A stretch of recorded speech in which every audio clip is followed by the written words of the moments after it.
Dangerous driving from Three Fields Entertainment delivers an aggressive thrill, but a few aspects take down that enjoyment a gear or two, and I'll come to those shortly. Anyone familiar to the Burnout series will be reminded of that when they play this game, but to be honest, there are also echoes of classic 90s Ridge Racer, for example, in this.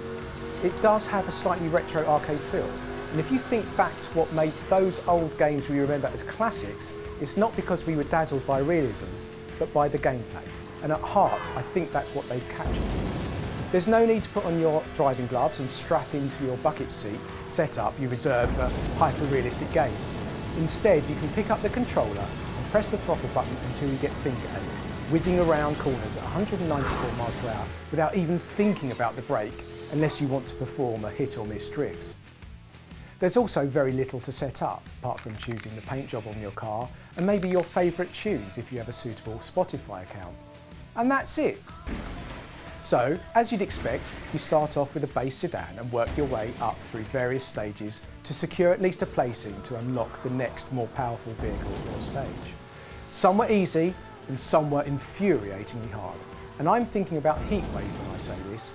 I literally was at full throttle and boost as soon as I could for the remainder of the race and still failed. Key to success is boost.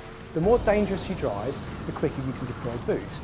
But often you are hurtling through what in essence could be an asteroid field at hyperspeed that renders driving skill meaningless. So an oncoming car means that you are travelling at maximum speed when you hit it. And ironically, this makes it a compelling game because you have a smash that pretty much destroys your chance of getting to the next stage. So you think, I'll just have another go, as I must be better next time.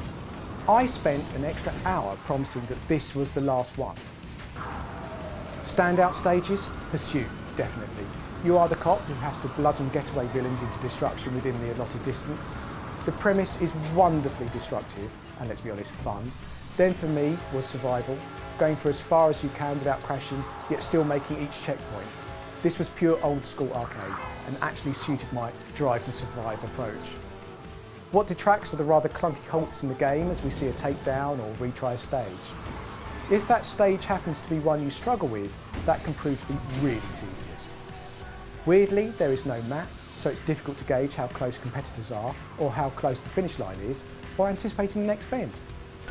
I guess if Dangerous Driving wanted to up the ante, they could have added more traffic or road junctions to increase the hazards.